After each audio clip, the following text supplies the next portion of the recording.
안녕하세요. 사연 읽어주는 남녀입니다.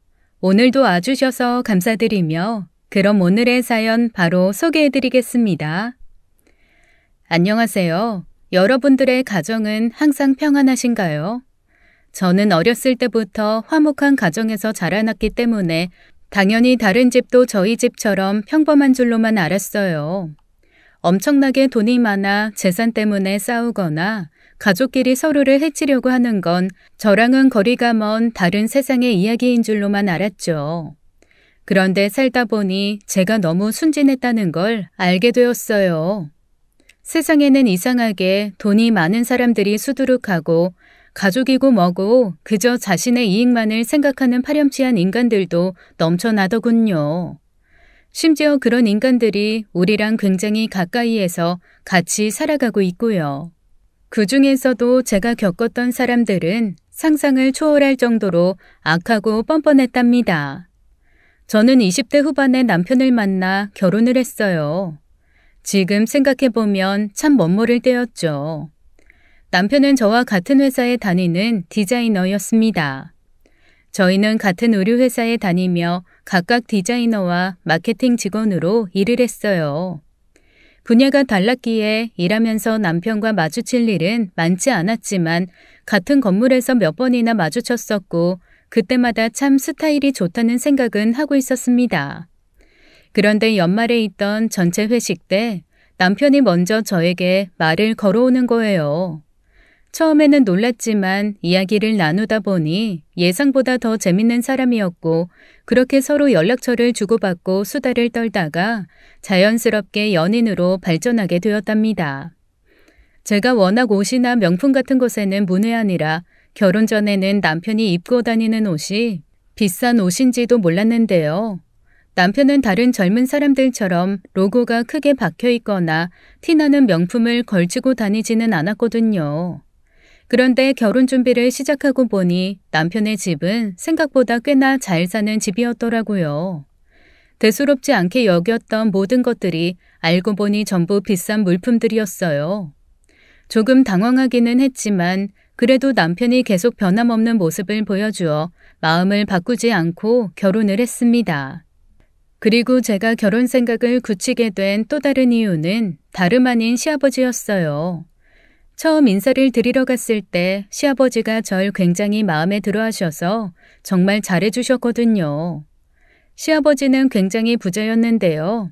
저는 잘 모르는 경기도권의 땅을 엄청나게 가지고 있다가 그 지역이 신도시로 개발되며 전부 팔았다고 하셨습니다. 그 수익이 어마어마했고 그 수익을 투자해 올린 건물에서 들어오는 월세만 한 달에 2천만 원이 된다고 했죠. 그런 자세한 배경은 결혼 후에 알게 되었는데 그게 얼마나 다행이었는지 몰라요. 아마 알았다면 처음 부모님께 인사드리러 갔을 때 바짝 긴장해서 제대로 말도 못했을 거예요. 편하게 오지 뭘 또 이런 걸 들고 왔냐. 고맙구나. 식 준비는 잘 돼가냐? 아직 기간이 넉넉해서 천천히 알아보려고요. 아직은 예식장이랑 스튜디오 위주로만 봤어요. 그래 잘했다. 뭐든 급하게 하다가 일 그르치는 법이야. 그런데 상견례 날짜는 잡았냐? 그쪽 집안 어르신들도 뵙고 날짜 정확히 정해야 할 텐데. 저희 부모님이 6년 전에 사고로 이미 돌아가셨어요. 형제도 저 하나뿐이라 편하신 날짜 말씀해 주시면 제가 맞추겠습니다. 아이고 저런. 그런 일이 있었구나. 혼자서 이겨내느라 고생 많았겠구나. 네, 근데 이젠 괜찮아요. 시간이 많이 흘러서 걱정해 주셔서 감사합니다. 뭐? 지금 결혼하겠다고 데려온 애가 애미애비도 없는 애야? 그럼 너 거지니? 그동안 조용히 밥만 먹던 시어머니가 처음으로 꺼낸 말이었어요. 저는 시어머니의 너무도 직설적이고 공격적인 말투에 내심 굉장히 당황했는데요. 말이 끝나기가 무섭게 곧바로 시아버지가 제지를 하시더군요. 어디서 그런 상스러운 소리래. 그 입 다물지 못해? 미안하구나. 이 사람이 하는 소리 신경 쓰지 않아도 된다. 그래, 그럼 그 뒤로 계속 혼자 지낸 거냐? 네, 그때 부모님 보험금이랑 물려받은 유산이 좀 있었어요. 그걸로 지금 집 마련하고 남은 금액은 따로 관리하고 있습니다. 땡땡동이지? 저번에 아들한테 들었던 것 같은데. 네, 맞아요. 서로 지내던 집이 가까워서 그냥 저희 집을 신혼집으로 하고 살기로 했어요. 신혼 초에는 굳이 무리해서 돈 쓰지 말고 나중에 집을 넓히던지 하려고요. 아무래도 집 넓히는 건 아이가 생기고 나서 생각해도 되는 문제니까요. 지금 현아 집도 꽤 넓은 편이고 또 현아가 살림을 엄청 깔끔하게 잘해서 집 상태도 좋더라고요. 잘했다. 집도 어떻게 관리하느냐에 따라 달라지는데 게다가 거기 집값 계속 오르고 있으니 너희 말대로 조금 더 나중에 처분하면 더 이득일 게다. 젊은 친구가 벌써부터 수더분하고 재테크도 잘하고 참 영리하구나. 우리 아들이 참 참한 아이 데려왔어 그려. 처음 인사드린 날부터 저를 마음에 들어해 주신 시아버지 덕분에 저는 남편과 행복한 결혼 생활을 시작할 수 있었습니다. 하지만 시아버지와 반대로 시어머니는 저를 계속해서 탐탁지 않아 있어요. 물론 저도 시어머니가 마음에 드는 것은 아니었죠. 처음부터 저에게 부모님이 없다며 막말을 하기도 하고 아무래도 시댁에 비해 소비 생활이 검소했던 제가 결혼 준비 과정에서 어쩌다 큰 액수를 보고 놀라면 촌스럽다며 면박을 주기도 했거든요. 다만 그래도 제가 시어머니로 인해 결혼을 무르지 않았던 건 시어머니가 그 집안에서 그다지 권위가 없었기 때문이었어요. 시부모님은 사이가 굉장히 좋지 않았거든요. 결혼해서 알고 보니 시어머니는 술을 지나치게 좋아하는 분이었습니다. 시아버지와 결혼할 때까지만 해도 그렇게 심하지는 않았는데 남편이 막 군대를 다녀올 때쯤 작은 사업을 시작하셨다고 해요. 평생 가정주부로 살았던지라 종잣돈이 없어 시아버지 돈을 빌려서 시작했다고 하는데요. 처음에는 욕심을 크게 부려 인테리어에만 몇천만 원을 쓸 정도로 화려하게 카페를 차렸지만 몇 년 유지하지 못하고 망했다고 합니다. 시아버지 몰래 빚까지 져서 나중에 가게를 폐업할 때 그 손해를 시아버지가 전부 물어줬다고 해요. 가게를 정리할 당시 시부모님의 관계는 최악으로 치달았다고 합니다. 그 이후로 시어머니는 집안에서 최소한의 집안일만 하며 동네 친구들과 술만 마시러 다니셨고 시아버지는 매일같이 술에 취해 있는 시어머니를 보고 화를 내셨다가 나중에는 아예 외출을 금지해버리셨다더군요. 사이가 워낙 좋지 않으니 집에 함께 있어도 시어머니를 거의 방치하셨고 가끔씩 남편만 그런 시어머니를 챙겼다고 합니다. 제가 막 인사드리러 갔을 때가 그나마 세월이 많이 지나 두 분이서 대화라도 하고 지내게 된 때였다더군요. 저는 가족끼리 그렇게 어두운 분위기로 지내는 것이 낯설어서 처음엔 적응하기가 쉽지 않았어요. 그러나 그것도 시간이 지나니 익숙해지더군요. 그리고 제 입으로 이렇게 말하긴 그렇지만 저는 다른 평범한 사람들에 비해서도 시집살이를 편하게 한 편이긴 했어요. 남편과의 관계는 더없이 좋았고 시아버지도 저를 친딸처럼 챙겨주셨죠. 제가 원래도 혼자 살며 요리며 살림을 다 해왔던지라 집안일 가지고 싸울 일도 없었고 명절 때 흔히들 겪는다는 명절 증후군 같은 것도 있을래야 있을 수가 없었습니다. 애당초 시어머니가 저보다 요리를 못하는 데다가 시아버지가 오히려 제게 용돈을 주며 힘들게 요리하지 말고 웬만한 건 다 사오라고 했으니까요. 덕분에 저는 메인 요리 몇 가지만 직접 하고 나머진 전부 배송을 시켜서 제사를 지냈답니다. 그렇기에 저는 제 결혼 생활에 상당히 만족하고 있었어요. 하루하루가 안정적이고 행복했죠. 그런데 1년이 지나고 2년이 지나자 슬슬 초조해지기 시작했는데요. 그 이유는 바로 아이가 생기지 않았기 때문이었습니다. 아무리 노력해도 아이가 찾아오지 않자 저희는 시험관 시술을 시도하기까지도 했는데요. 4번이나 시도했지만 끝끝내 임신에 실패하고 말았어요. 시험관 시술을 하는 그 과정이 정말 고통스러웠는데 4번째에도 실패를 하니 저희 부부는 큰 절망감에 쌓이게 되었습니다. 저는 저대로 우울했고 남편도 남편대로 힘들어했죠. 시아버지는 그런 저희를 어떻게든 독려해 주셨지만 시어머니는 아니었어요. 물론 시어머니는 그전부터 절 며느리감으로 충분치 않게 생각하셨지만 제가 임신을 못한다는 사실을 알고는 정말 화를 많이 냈죠. 팔자가 드센 며느리가 들어와서 자기 아들 시도 말리려고 한다면서요. 여자 구실도 못하는 애가 며느리랍시고 들어와서는 억지로라도 임신시키겠다고 돈을 그렇게 썼으면 성공을 했어야지. 요즘 세상이니 망정이지 옛날이면 소방 맞을 일이라고 이게. 아이 목소리 낮춰. 애가 그러고 싶어서 그랬어.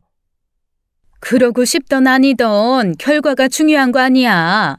그럼 당신은 아들내미가 손주도 못 낳고 저렇게 늙어가는 게 보기 좋아? 입은 삐뚤어졌어도 할 말은 해야지. 그게 할 말이야. 전혀 도움 안 되는 소리나 당신 성질대로 짓거리는 거지. 그 입 그 말 다물어. 이 일로 시아버지와 시어머니는 또 다투시고 저는 몸도 마음도 망신창이가 된 기분이었습니다. 시어머니가 제게 한 말을 들은 남편은 위로랍시고 저에게 이러더라고요. 엄마가 또 술 드시고 말을 격하게 했네. 너무 상처받지 마. 엄마도 손주를 바라던 마음이 크셔서 속상해서 하신 말씀이니까. 그럼 나는? 지금 가장 아기를 원했던 사람은 난데 왜 이런 욕까지 들어야 하는지 모르겠어. 어른이 하시는 말씀이니 그냥 듣고 있었지만 당신은 그렇게 말하면 안 되지. 지금 어머님 편 드는 거야? 그런 말이 아니잖아. 엄마가 한 말 담아두지 말라고 당신 위로하려는 거 한 건데 왜 그렇게 받아들여? 엄마가 술 먹고 저러시는 거 한두 번 있는 일도 아니잖아. 한두 번 있는 일이 아니고 매번 있는 일이면 그냥 넘어가라는 거야? 무슨 논리가 그래? 저는 저대로 남편에게 속상하고 남편은 남편대로 답답해하고 그렇게 저희는 결혼 후 처음으로 크게 싸웠습니다. 그리고 그게 2번이 되고 3번이 되었죠. 남편은 한 번 더 시험관 시도를 해보자고 했고 저는 더 이상 시도하고 싶지 않다고 거절했거든요. 저는 시험관을 시도할 때마다 육체적으로도 굉장히 고통스러웠고 매번 실패할 때마다 엄청난 좌절감과 우울감을 온몸으로 겪어야 했어요. 그래도 아이를 갖고 싶은 마음에 4번이나 그 짓을 한 거였는데 도저히 5번까지는 못하겠더라고요. 남편은 자기 몸에 주사를 놓는 게 아니니 죽어도 이해를 못하는 것 같았죠. 이 일로 한동안 실랑이를 벌이던 저희 부부는 한 반년쯤 지나니 서로 소원해진 사이가 되었습니다. 서로 예민하고 우울하니 부딪힐 때마다 별 사소한 이유로도 싸움이 일어났거든요. 그게 피곤해진 저희는 점점 서로를 피했고 종국에는 집에 함께 있어도 한마디도 안 할 정도로 멀어진 사이가 되었습니다. 그때는 제가 우울증을 앓기도 했던 만큼 사는 게 지옥 같더군요. 그러나 슬픈 일은 거기서 끝이 아니었어요. 가뜩이나 우울감으로 가득 찬 저희 부부에게 다른 커다란 비극이 찾아온 겁니다. 바로 시아버지의 갑작스러운 죽음이었죠. 원래도 협심증이 있으셨던 시아버지는 항상 약도 챙겨 드시고 꾸준하게 운동도 하시며 관리를 하셨는데 한순간에 찾아온 발작으로 인해 하늘로 가버리신 거였어요. 하필이면 시어머니가 집에 안 계실 때 일어난 일이라 제때 구급차를 부르지 못했던 거죠. 저는 또 한 번 가족을 잃어버린 슬픔을 겪으며 심적으로 많이 힘들어했습니다. 남편 역시 당연히 많이 슬퍼했죠. 저희 부부가 시아버지를 잃은 슬픔에 그렇게 힘들어하고 있을 때 저희를 더더욱 힘들게 하는 존재가 있었으니 바로 시어머니였어요. 장례식이 끝나고 시아버지의 유산을 정리하는데 엄청난 사실이 발견된 겁니다. 시아버지 건물이 저희도 알지도 못하는 채권관계의 담보로 설정이 된 거였어요. 남편도 이게 무슨 일인지 영문을 몰라서 시어머니를 닥달했죠. 한참을 화를 내며 추궁하자 시어머니는 그제야 쭈뼛쭈뼛 실토를 하더군요. 친구랑 같이 새로운 사업을 시작하기로 했는데 본인 몫으로 낼 돈이 없으니 돈 대신 집에 있던 그 건물 등기를 담보로 건네줬다고요. 뒤늦게 이 사실을 안 남편은 그 친구를 찾아보려고 했지만 계약했다는 사무실도 살고 있다던 집도 전부 비어 있었습니다. 이 사태를 어떻게 타개할 수 있는지 아무리 법적 자문을 구하러 다녀도 건물이 넘어가는 걸 막을 수가 없다는 말만 듣게 된 남편은 처음으로 시어머니에게 불같이 화를 냈습니다. 이걸 어떻게 수습할 거냐고. 이게 어떤 서류인지를 알고 겁도 없이 이걸 건네. 초등학생도 안 속아 넘어갈 이딴 조잡한 거짓말에 속아서 어쩜 세상 물정을 이렇게까지 모를 수가 있어. 그러면서 어떻게 이런 엄청난 짓을 저지를 수 있냐 말이야. 그것도 가족들 몰래. 그럼 네 아버지한테 얘기했으면 그 서류 들고나 나갈 수 있었겠어? 내가 돈이 있어 뭐가 있어. 그 서류 들고 나가는 것 말고 무슨 방법이 있었겠냐고. 아버지 다른 재산들로 최대한 메꾸면 되잖니. 그렇다고 며느리도 보는데 네 엄마한테 말버릇이 그게 뭐야? 제정신이야? 지금 엄마가 무슨 짓을 했는지 이해가 안 돼? 아버지 유산뿐만 아니라 우리가 여지껏 피땀 흘려 번 돈까지 엄마가 다 날려먹을 뻔했다고. 이미 아버지 건물은 제대로 날려먹은 거라니까? 이 집에서 내쫓기지 않은 걸 다행으로 여겨도 모자라다고. 이제부터 내가 남은 재산 관리할 테니까 엄마는 제발 아무것도 하지 말고 집에만 있어. 진짜 내쫓아버리기 전에. 결국 시아버지의 건물은 그대로 넘어가 버리고 최대한 수습을 하고 남은 재산은 전부 남편이 가져가 관리하게 되었어요. 남편이 눈코 뜰 새 없이 바빠지자 저 역시 집안일을 전부 도맡아 했고 남편의 일까지 챙겨주며 덩달아 바빠졌죠. 하지만 바쁜 것보다 힘들었던 건 다름 아닌 날카로워진 남편이었어요. 남편은 자다가 조그만 소리만 들려도 금방 깨버렸고 작은 일에도 심하게 짜증을 내더군요. 그런 남편이 이해가 안 되는 건 아니었어요. 엎친 데 덮친 격으로 저희가 함께 다니던 회사 역시 사정이 많이 안 좋아졌기 때문입니다. 당시 저희 회사에서는 큰 사건이 하나 벌어졌어요. 타 거래처와의 사이에서 리베이트 건이 크게 터져 회사 내부로 감사도 들어오고 분위기가 어수선했죠. 회사 매출도 점점 떨어지는데 이런 사건까지 터지니 이직을 하는 사람들도 많았어요. 계속 이 회사에 발붙이고 있다가 하루아침에 회사가 망하기라도 하면 어쩌나 하는 생각 때문에요. 규모가 작진 않았지만 설립된 지 얼마 되지 않은 회사라 충분히 그럴 가능성이 있기도 했고요. 이 일로 저희 부부는 한동안 머리를 싸매며 논의를 했고 결국 저희도 더 늦기 전에 이직을 준비하기로 결정했답니다. 다행히 남편은 그 업계에서는 꽤 인정을 받은 디자이너였기 때문에 스카우제이가 종종 들어오기도 해서 다른 회사로 옮기는 일이 어렵지는 않았어요. 남편보다는 조금 시간이 걸렸지만 저도 나름 경력을 인정받아 작은 마케팅 회사에 이직했는데 그게 그렇게 좋은 선택이 아니었던 겁니다. 사실상 최악의 선택이었죠. 그 회사는 정말 이상한 분위기를 가진 집단이었거든요. 마케팅이라는 게 트렌드를 따라가는 게 중요하다 보니 저는 새로운 회사를 찾을 때 일부러 젊은 사람들이 많은 곳으로 지원을 많이 했었어요.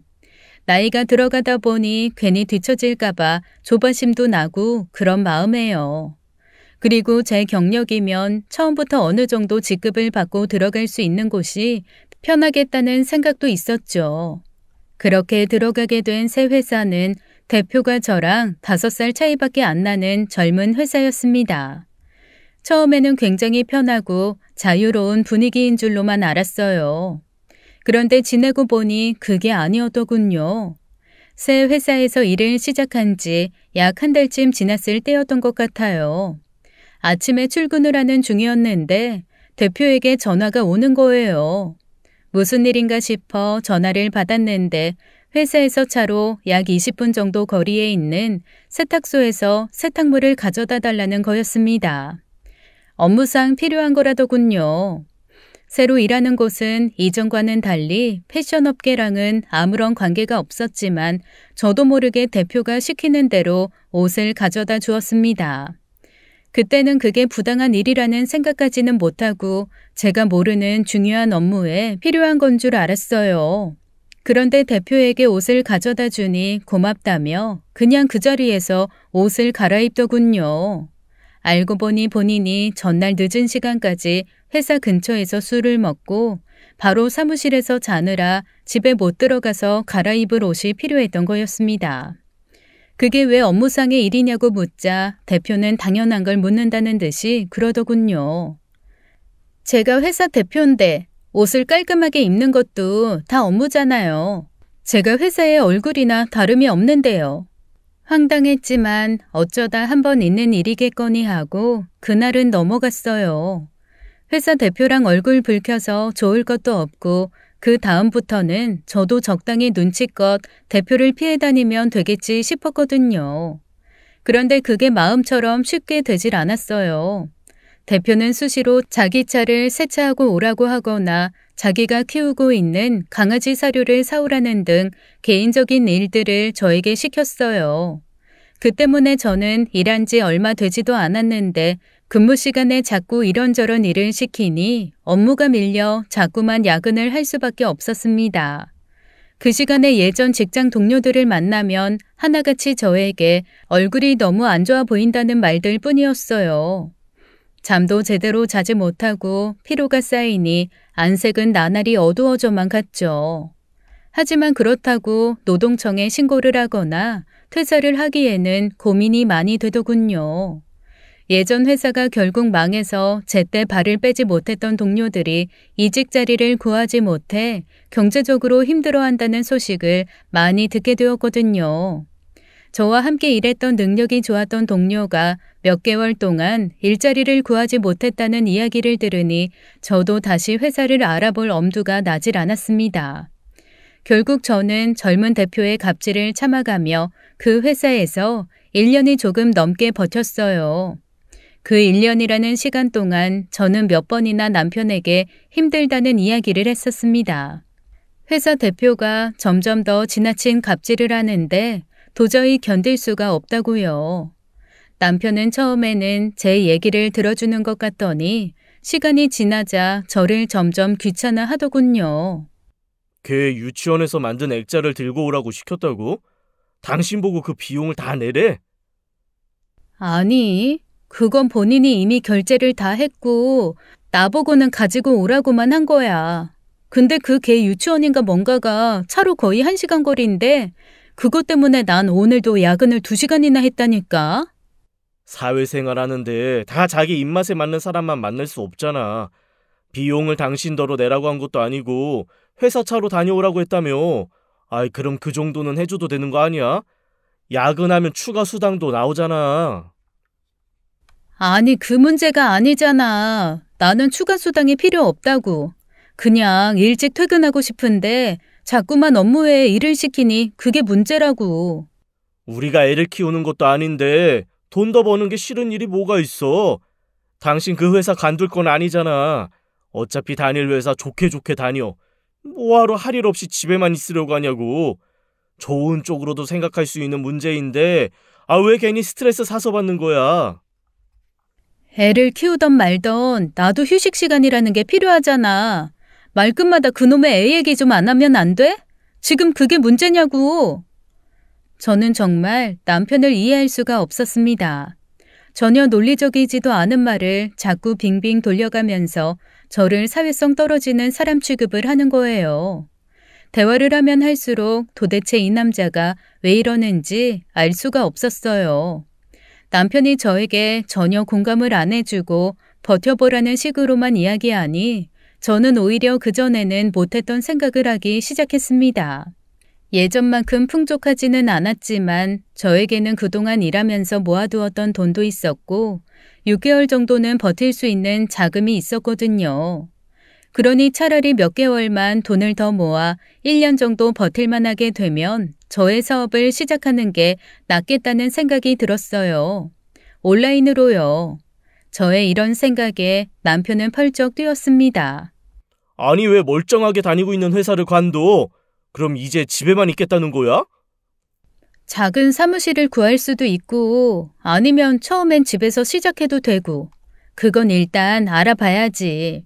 그런데 지금 다니는 회사는 더 이상 못 다니겠으니 최대한 빠른 시일 내에 관두겠다는 거야. 그럼 그동안 돈은 어떻게 벌어? 우리가 육아를 하는 것도 아니고 집에서 할 것도 없잖아. 내 사업 하겠다고. 그동안 모아놓은 반년 정도 버틸 만한 돈 있어. 퇴직금도 나올 거고. 그리고 지금 돈이 문제야? 솔직히 우리가 또래에 비해서 여유가 있는 건 사실이잖아. 내가 관리하고 있는 우리 부모님 자산도 아직 남아있고. 아니 그런 게 아니더라도 당장 내가 너무 힘들다니까. 몇 번을 말해. 그게 뭐 얼마나 한다고? 우리 지금 다달이 들어오는 돈의 반의 반으로 줄어든 거 몰라? 왜 이렇게 철부지같이 굴어? 사회생활하면서 어떻게 자기 마음에 맞는 사람만 만날 수 있냐고. 당신 이 정도도 못 버텨? 뭐? 무슨 말을 그딴 식으로 해? 내가 뭐 회사 생활 1, 2년 했어? 그 전에 일했던 것부터 다 따지면 경력만 10년이 넘어. 막말로 내가 당장 내일 그동안 대표가 나한테 한 갑질 싹 다 신고할 수도 있는 상황이라고. 당신은 왜 이렇게 자꾸 회사를 못 관두게 하려는 거야? 돈의 흐름이 끊기게 되잖아. 매달 들어오는 돈이 갑자기 막히면 있던 돈 사라지는 거 한순간이라고. 그건 기본적인 것도 모르겠어? 당신 돈 달란 소리 안 할 테니까 걱정 마. 누가 보면 다달이 쪼들려가면서 사는 줄 알겠네. 아버님 건물에서 들어오던 월세 사라졌다고 그 많은 돈이 다 사라졌어? 아니잖아. 모아놓은 돈도 있다니까 왜 사람을 이렇게 못 믿어? 당신한테 손 벌릴 일 없다고. 그걸 당신이 어떻게 알아? 사업이라고는 해본 적도 없는 사람이. 요새 다 창업하니까 그게 쉬운 줄 아나 본데 하다가 망하면 하루아침에 재산 거덜나는 게 사업이야. 나는 당신 어머님이랑 다르다니까. 초기 자본이 들어갈 일이 없는데 도대체 재산이 거덜날 일이 뭐가 있느냐고. 그건 상황이 닥쳐봐야 아는 거라니까. 몇 날 며칠 동안이나 이 문제로 싸움을 해도 서로의 의견 차이는 좁혀지질 않았어요. 정말 남편이 꼴도 보기 싫더군요. 나중에는 결국 서로 집에 있어도 쳐다도 안 보고 말도 안 걸 정도로 사이가 안 좋아지게 되었습니다. 그런 와중에도 대표의 갑질은 끊이질 않았고요. 회사도 집도 너무 힘들고 고달프던 어느 날 결국 사건이 하나 터지고 말았습니다. 아닌 밤중에 대표의 전화가 걸려온 거예요. 과장님, 전데요. 지금 너무 심각한 일이라 전화했어요. 과장님 집이 땡땡동이라고 했죠? 네. 대표님 근데 지금 새벽 2시인데 이 시간에 전화하시는 건 얼른 땡땡동 경찰서로 가봐요. 지금 빨리요. 네? 경찰서요? 얼른 출발부터 하고 경찰서 도착하면 저한테 다시 연락 줘요. 대표의 일방적인 말을 끝으로 전화가 끊겼고 갑자기 경찰서라는 단어가 나오니 저도 깜짝 놀라 외출복을 입고 나가게 되었어요. 사람이 심각한 일 때문에 놀라게 되면 자기도 모르게 순종적으로 바뀔 때가 있잖아요. 저도 그때는 깊게 생각을 못하고 일단은 경찰서로 갔습니다. 그런데 경찰서 안에 들어가서 전화를 하니 대표가 뭐라고 하는 줄 아세요? 거기 중학생 남자애 하나 있을 거예요. 걔 좀 꺼내서 집으로 데려다 주세요. 제 조카인데 사고를 좀 친 모양이에요. 신원 보증만 좀 해주세요. 매번 고마워요, 과장님. 네? 아니, 대표님, 이번엔 좀 너무한... 여보세요? 이번에도 전화는 일방적으로 끊겼고 저는 울며 겨자 먹기로 딱 봐도 불량해 보이는 남자아이를 그 새벽에 집으로 데려다 줘야만 했습니다. 다 하고 집으로 돌아오니 새벽 4시가 훌쩍 넘었더라고요. 다시 잠들기에도 애매하고 그렇다고 계속 깨어있기에는 피곤한 시간이었어요. 그렇게 이도저도 못하고 있다가 갑자기 참을 수 없는 분노가 차오르더라고요. 더 이상은 못 참아주겠다는 생각이었죠. 그래서 저는 바로 그 다음 날 사표를 내버렸답니다. 너무 우발적으로 저지른 일이라 남편에게는 별다른 상의도 하지 않았어요. 본인 잘못은 생각도 안 하고 저에게 이렇게 사정고지도 없이 사표를 내놓은 경우가 어딨냐며 짜증을 내는 대표에게 그간의 일들 전부 노동청에 신고할 테니 그리 알라는 말만 던지고 짐을 챙겨 나와버렸습니다. 밝은 낮에 그렇게 짐을 들고 나오니 알터니가 빠진 것처럼 너무나 마음이 가벼웠죠. 뒤늦게 사실을 알게 된 남편은 정말 화를 많이 냈어요. 물론 제가 남편에게 통보하듯 말한 건 잘못이지만 아무리 차분하게 설득하려고 해도 남편은 지나치게 화를 냈죠. 일전에 시어머니가 친 사고로 인해 남편이 사업 자체에 대한 거부감이 있는 건 알았지만 저는 같은 일을 10년 이상 해봤기 때문에 자신이 있었어요. 커다란 성공까지는 아니어도 회사 다닐 때 받던 월급만큼은 벌 수 있겠다는 생각이 있었죠. 그렇지만 남편은 이런 저의 말이 전부 허황된 이야기라며 듣질 않았고 그날 이후로 저희 부부는 남보다도 못한 사이가 되었답니다. 남편은 저를 쳐다도 보지 않더라고요. 저 역시 그런 남편에게 화가 나는 건 마찬가지였고요. 그래도 저도 질세라 남편은 쳐다도 보지 않고 사업에 집중하기로 했습니다. 저는 주방 옆에 서재를 아예 제 작업실로 사용하며 한동안 일에만 매진했어요. 1년쯤 지나니 고정적으로 들어오는 수입이 어느 정도 생겨서 집 근처에 작은 사무실을 구할 수가 있었습니다. 그리고 그곳에서 약 2년 정도를 보냈는데요. 사무실이 생기니 더 동기부여도 되고 이대로 점점 더 돈을 많이 벌어 남편에게 보란 듯이 자랑을 해야겠다 하는 목표가 생겼어요. 처음에는 이전 회사 월급 정도만 벌자 했던 것이 욕심이 생겨 더 큰 금액을 바라보고 일에 매진하게 되었죠. 결국 저는 사업을 시작한 지 3년 반 만에 이전 회사의 월급보다 3배 가까이 되는 수입이 생기게 되었답니다. 통장 잔고가 회복을 넘어서서 2배로 많아지게 되자 저는 이 내용을 남편에게 자랑스럽게 보여줄 생각을 하고 있었어요. 그래서 마침 그 다음 달에 있을 결혼기념일날 괜찮은 분위기의 식당에 다녀오자며 남편에게 먼저 말을 걸며 이야기를 꺼내보았죠. 그간 서로 대면대면하게 지내다가 제가 먼저 다가가니 남편은 살짝 놀라는 눈치였어요. 하지만 싫어하지는 않더군요. 그래서 저희는 함께 좋은 식당을 알아보고 예약까지 마쳤답니다.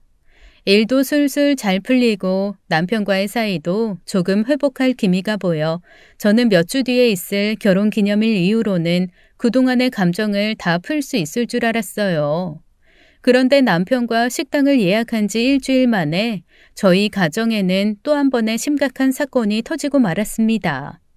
저희 시어머니가 쓰러지신 거예요. 안 그래도 시아버지가 돌아가신 후 바로 옆에서 술 단속을 해줄 사람이 없어진 시어머니는 고삐가 풀린 듯이 술을 드시고 다녔는데요. 그나마 남편이 제재할 수 있었던 부분은 밖에 나가서 사고를 치고 다니는 것 대신 집에서 술을 드시라는 거였어요. 그래도 그나마 시어머니를 챙겼던 남편이기에 시어머니도 그 부분은 잘 따라주었죠. 하지만 그게 오히려 독이 되었던 모양이었어요. 외출도 안 하고 집에서 술만 먹으니 근육량은 빠질 대로 빠지고 알코올 의존증은 훨씬 더 심해지고 말았죠. 병원에서는 간 수치가 상상 이상으로 안 좋게 나왔다며 최대한 빠른 시일 내에 간 이식을 받아야 한다고 했습니다. 병실에 누운 시어머니를 보는데 남편은 죄책감이 든 표정이었어요. 저 역시 당황하기도 하고 마음이 좋지 않았죠. 그동안 시어머니를 찾아뵐 때마다 안색이 안 좋다는 생각은 했는데 남편이 알아서 관리를 하는 줄 알았거든요. 아무래도 혼자 계실 때 술을 마시는 것까지 관리할 수는 없었을 테니 남편이 노력한다고 해도 역부족이었을 겁니다. 저도 같이 신경을 써드렸으면 좋았을 텐데 일한다고 연락도 자주 드리지 못했기에 저 역시 죄송한 마음이 들었죠. 하지만 그 죄송한 마음은 정말 잠시뿐이었어요. 시어머니의 말 한마디에 안쓰럽던 마음까지 도로 속 사라지게 된 겁니다. 의식을 차린 시어머니는 상황 설명을 듣더니 대뜸 저를 보고 그러시더군요. 아가, 네가 좀 도와주겠니? 너 혈액형도 나랑 같았던 것 같은데. 제가요? 우리 아들은 회사 생활을 하니 시간을 내기가 어렵지 않니? 너는 아무래도 시간 빼는 게 더 자유로울 거고 며칠 쉬어도 아들이 잘 돌봐주면 금세 회복할 거다. 아들이 힘든데 네가 간호하는 것보다는 그게 너도 더 편할 거고. 남편 간호는 저도 당연히 할 수 있죠, 어머니. 그리고 저야말로 저 혼자 일하는 거라 제 일을 대체할 사람이 없어서 시간 내는 게 까다로워요. 이미 짜여진 일정이 있는데 갑자기 엎어버리면 일을 받아서 하는 입장에서 난처하기도 하고요. 우리 가족이라고는 꼴랑 너뿐이 없는데 그럼 어떡하니? 이대로 그냥 나더러 죽으라는 거야? 시어머니가 언제부터 저한테 그렇게 살가운 가족 취급을 했다고 갑자기 아가라고 부르더니 아주 당연하다는 듯이 저에게 간이식을 부탁하는 겁니다. 말도 안 되는 이유를 갖다 붙이면서요. 간이식이 무슨 먹던 빵 떼어주는 것도 아닌데 너무나 쉽게 말하는 시어머니를 보고 저는 기분이 굉장히 나빴어요. 제 표정이 안 좋아지자 남편은 일단 방법을 찾아보자며 시어머니를 진정시키고는 저를 데리고 나오더군요. 남편은 제게 일단 시어머니가 하신 말씀은 너무 귀담아 듣지 말라며 절 다독였어요. 일단은 남편이 그렇게 얘기하니 저도 더 이상 뭐라고 하지는 않았습니다.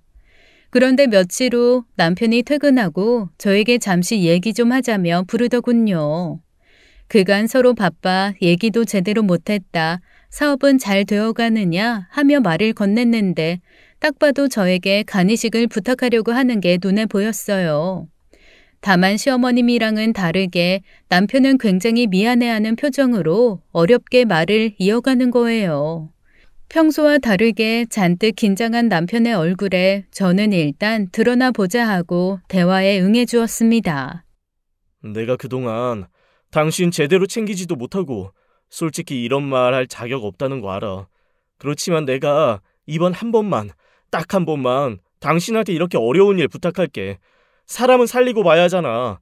당신 수술 준비할 때부터 끝나고 다시 회복하기까지 아무것도 안 하고 쉬기만 해. 그 이후에도 마찬가지야. 당신은 당신 건강만 신경 쓰고 하고 싶은 것만 해. 내가 다 지원해줄게. 당신은? 당신이 수술 진행해드려도 되잖아. 왜 굳이 나한테 아쉬운 소리 해가면서까지 당신은 수술 안 받으려고 하는 거야? 어제 안 그래도 검사 받고 왔어. 내가 공여자로 수술해도 되는지. 그런데 나는 간 수치가 이미 좋지 않아서 힘들다고 하더라고. 아무래도 나도 야근 자주 하고 회식 자리도 많이 가지다 보니까. 당신은 술도 별로 안 먹고 지난번에 건강검진에서도 정상으로 나왔잖아. 이번 한 번만 나 좀 도와줘, 여보. 부탁이야. 당신이 간 수치가 안 좋게 나왔다고? 원래 괜찮았잖아.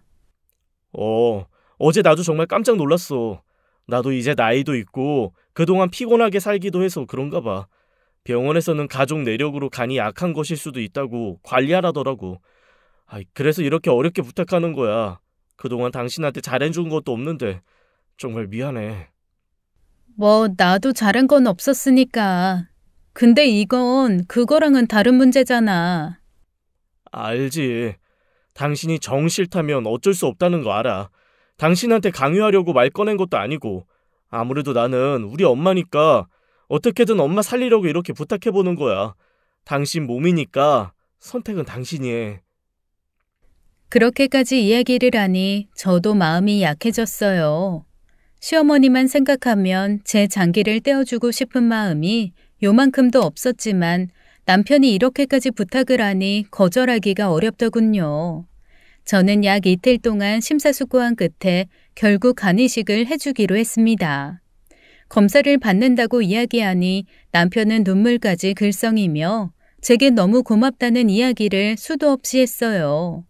그리고 남편은 제가 검사를 받고 수술 날짜가 올 때까지 극진히 저를 보살펴 주었어요. 그때까진 저희 부부가 마치 신혼때로 돌아간 것처럼 관계가 회복되는 것 같았답니다. 솔직히 그런 남편을 보니 제가 선택을 잘했다는 생각도 들더군요. 수술 당일날 저는 긴장된 마음으로 수술을 기다리고 있었어요. 저와 계속 함께 있던 남편은 아침부터 저와 시어머니를 챙기느라 정신없어 보였죠. 일부러 최대한 시어머니랑 마주치지 않게 배려하는 것 같아서 내심 고마웠어요. 저도 괜히 시어머니를 봤다간 또 못난 소리를 들으면 이식 수술을 계속 진행할 자신이 없었거든요. 남편은 점심때는 제 병실에 한동안 있다가 수술 시간이 가까워지면서 시어머니 병실로 다시 자리를 옮겼어요. 그런데 정신이 없던 남편은 제 병실에 핸드폰을 놓고 간 겁니다. 제 머리맡에서 벨소리가 울려서 보니 남편의 핸드폰이 있더군요. 저도 모르는 번호로 연락이 왔길래 전화를 받았는데 제가 하필 링게를 꽂은 손으로 전화를 받아 줄이 엉키며 핸드폰을 손으로 들지를 못했어요. 그래서 스피커폰으로 돌려서 받았는데 상대방은 제가 아무 말이 없으니 남편인 줄 알았나 봅니다. 수화기 너머로 들려오는 목소리는 여자 목소리였어요. 그리고 그 여자의 말은 너무나 충격적인 내용이었습니다. 병원 다녀왔어. 딸이래. 이제 어쩔 거야? 진짜 그 여자랑 헤어질 거야? 참나. 자기한테 불리하니까 또 아무 말도 안 하는 거 봐. 네 새끼 뵌 여자한테 진짜 너무하는 거 아니야? 너는 어쩜 그렇게 네 생각만 하냐? 너네 엄마 간기증 해주는 것도 네 와이프가 하는 거지 네가 하는 거 아니라며. 그런데도 나 혼자 산부인과에 다녀오게 만들어 지금? 네가 가지고 싶다고 해서 가진 애잖아. 오늘 중으로 튀어와서 사과 안 하면 내가 네 와이프한테 다 불어버리든지 할 테니까 당장 튀어와. 알겠어? 그리고 나서 전화가 뚝 끊기더군요. 심장이 터질 것 같이 쿵쾅거렸어요. 머릿속이 급격히 혼란스러웠습니다. 저는 곧 정신을 차리고 남편의 핸드폰을 뒤져보았어요. 다행히 핸드폰 잠금 패턴은 연애할 때 알고 있던 그것이었습니다. 남편이 그간 연락한 메신저와 문자들 내용을 확인해 본 저는 엄청난 충격을 받을 수밖에 없었어요. 방금 전화 온 번호뿐만 아니라 20명 정도의 여자가 더 있는 겁니다. 가장 오래된 날짜는 무려 6년 전, 제가 4번째로 시험관 시도를 실패하고 더 이상 임신 시도를 하지 않겠다고 얘기했을 때였어요. 제 남편은 그때부터 제가 아닌 다른 여자와 아이를 갖기 위해 노력해 온 거였죠. 저는 그 자리에서 링겔이고 뭐고 다 뽑아버리고 시어머니의 병실로 향했습니다. 가다가 데스크에 물어보니 남편은 애당초 간이식 공여자 검사를 받은 적도 없다는 거예요. 그 말에 남편을 향한 제 분노는 걷잡을 수 없을 만큼 불타오르게 되었죠.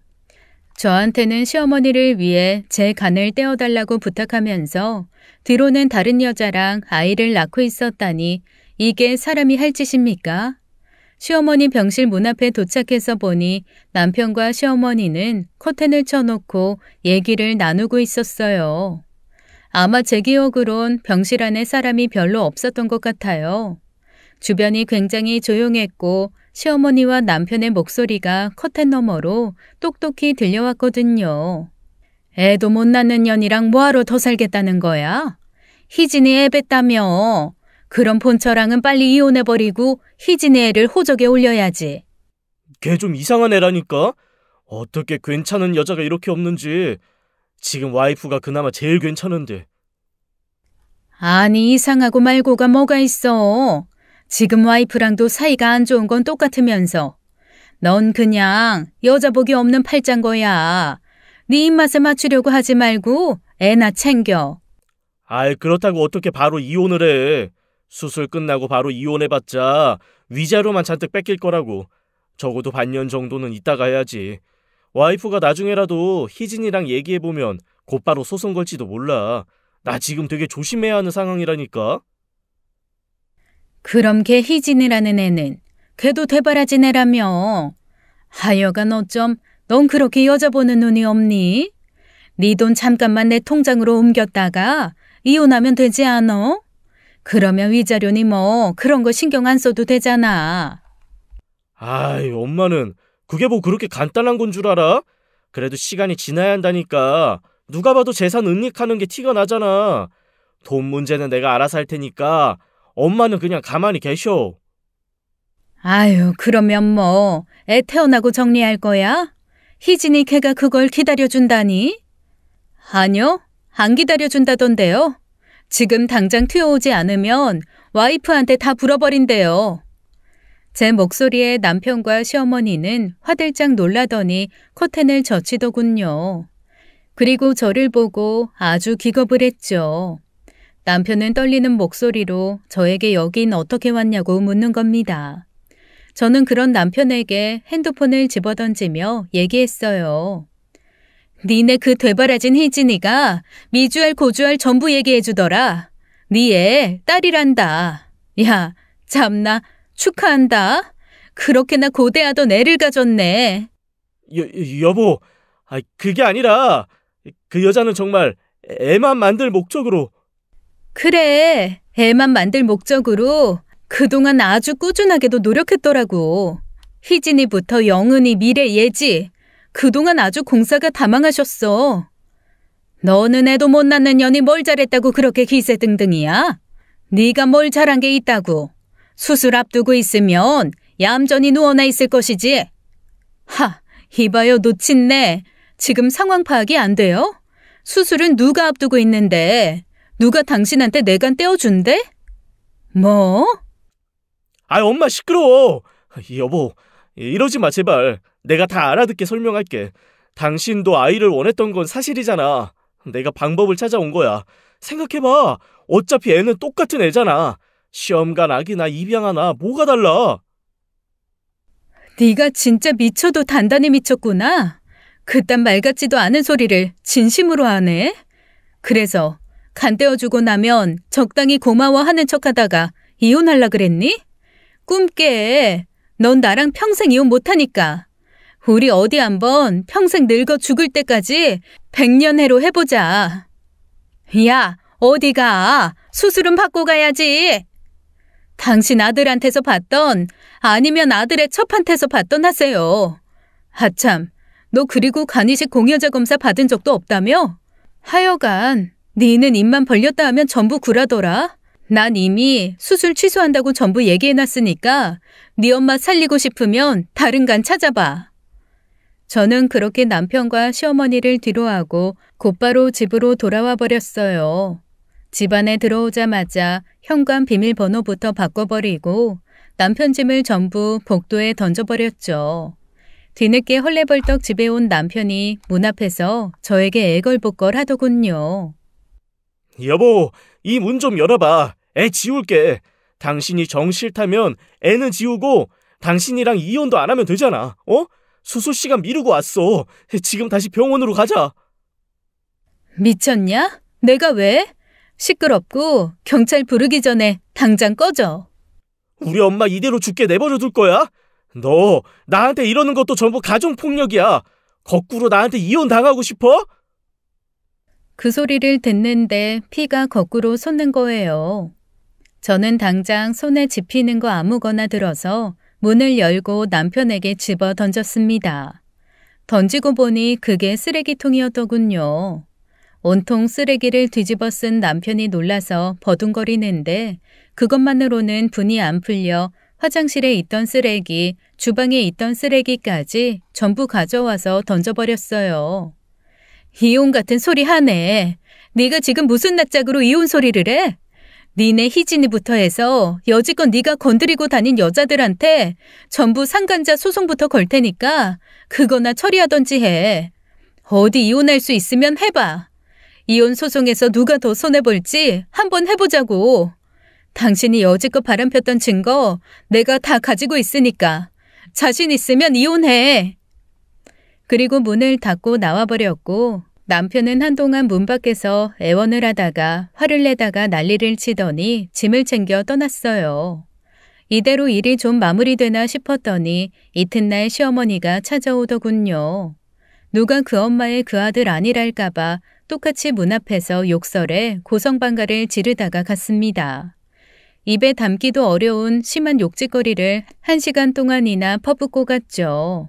저는 시어머니가 왔을 때는 대꾸도 하지 않고 문 뒤에서 그 욕들을 전부 녹음했다가 경찰을 불렀어요.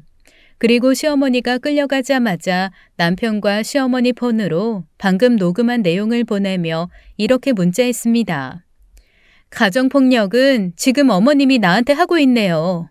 이거까지 들고 경찰서 가서 콩밥 먹이기 전에 2번 다시 찾아오지 마세요. 아시겠어요? 한 번만 더 찾아오면 그땐 현행범으로 체포될 줄 알아요. 이번에는 말귀를 알아들었는지 남편에게도 시어머니에게도 연락이 오지 않더군요. 저는 다음 날이 되자마자 제가 살던 집을 바로 부동산에 내놓았어요. 최근 집값이 살짝 떨어지긴 했지만 시세 차익은 충분하게 나왔고 저는 시댁과는 먼 곳으로 집을 구해 이사를 했습니다. 집 근처 사무실도 빼버리고 그 보증금을 이사하는 데 보탰어요. 그러고 보니 애초에 신혼집을 제 집으로 하길 얼마나 다행이었는지 모릅니다. 혹여라도 공동명의였거나 남편 집이었으면 일이 훨씬 복잡해졌을 테니까요. 저는 새 집에 짐을 풀기도 전에 남편의 핸드폰에서 받아온 자료들을 토대로 남편의 상간녀 한 명 한 명에게 상간자 소송소장을 보냈습니다. 솔직히 지금 임신하고 있는 사람이 아닌 이상 다른 사람들에게 전부 위자료를 받아내기엔 무리가 있었어요. 시효가 끝난 사람들도 있었고요. 하지만 남편을 괴롭히기엔 충분한 일이었고 제가 노린 것도 바로 그 부분이었습니다.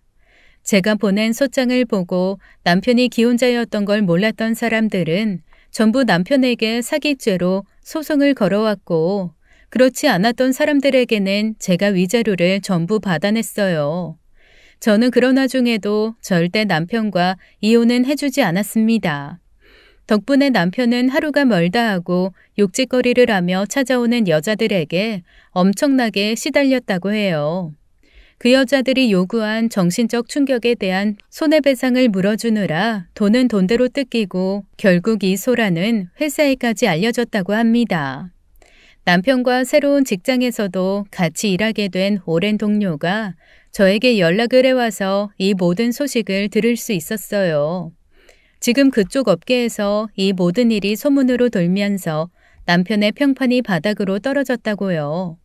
10명 가량의 화가 난 여자들은 각양각색의 방법으로 남편을 괴롭혔고 결국 남편은 회사에서 쫓겨났답니다.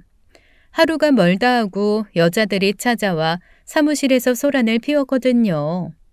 결국 남편은 자신의 간을 시어머니한테 이식해주고 이후에는 가지고 있던 차도 팔았을 정도로 형편이 나빠졌다고 하더군요.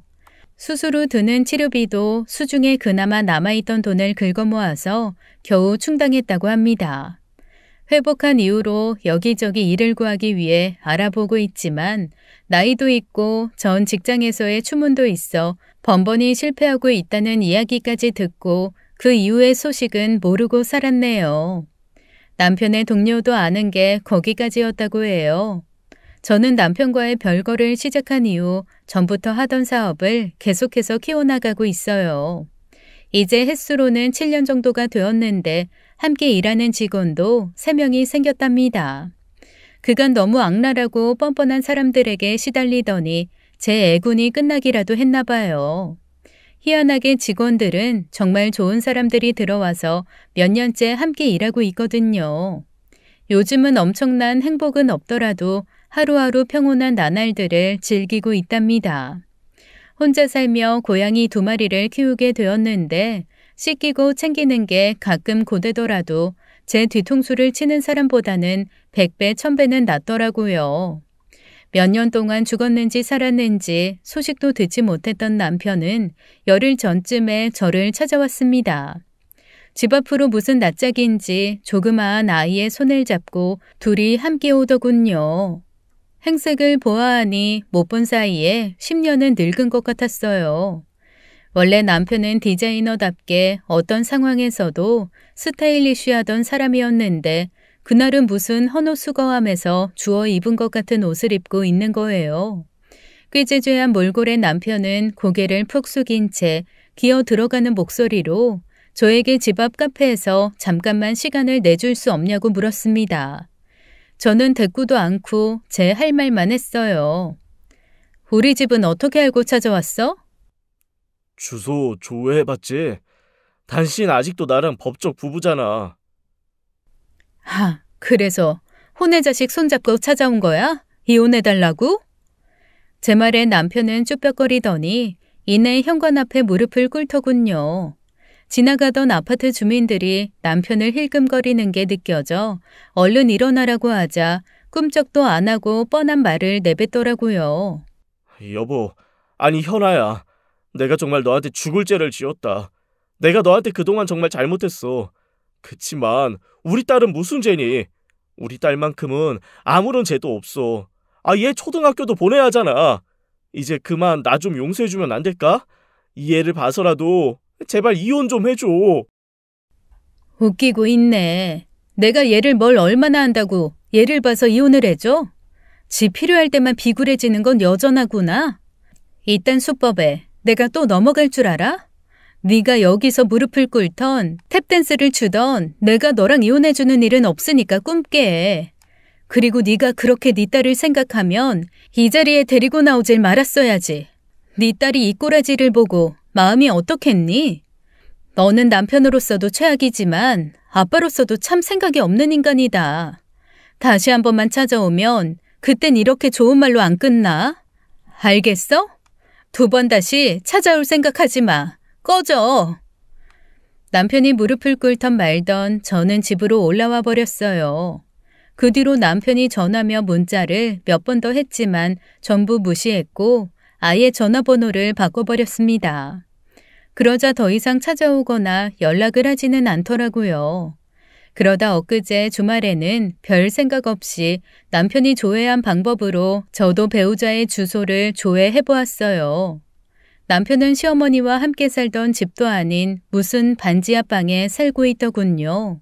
서류상 남편은 그 반지 앞방에 혼자 살고 있고 시어머니와 함께 살던 집은 다른 사람의 등기로 넘어가 있었고요.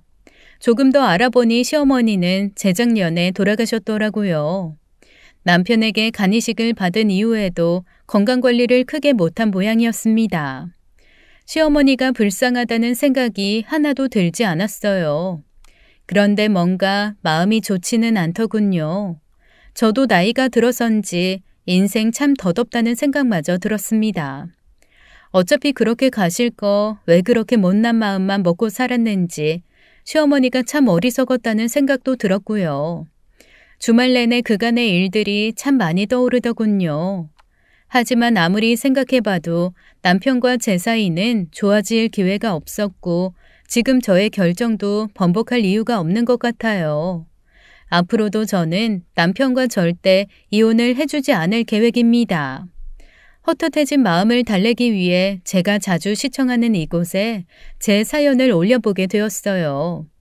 여러분의 생각은 어떠신가요? 댓글로 의견 남겨주시면 참고하겠습니다. 여러분은 저와 같이 이런 비극을 겪지 않고 항상 가족끼리 서로 아끼며 행복만을 나누게 되시길 응원할게요. 지금까지 저의 긴 이야기를 들어주셔서 감사합니다. 지금까지 사연 읽어주는 남녀였습니다. 끝까지 시청해주신 여러분 감사드리며 저희는 다음 사연으로 돌아올게요. 감사합니다.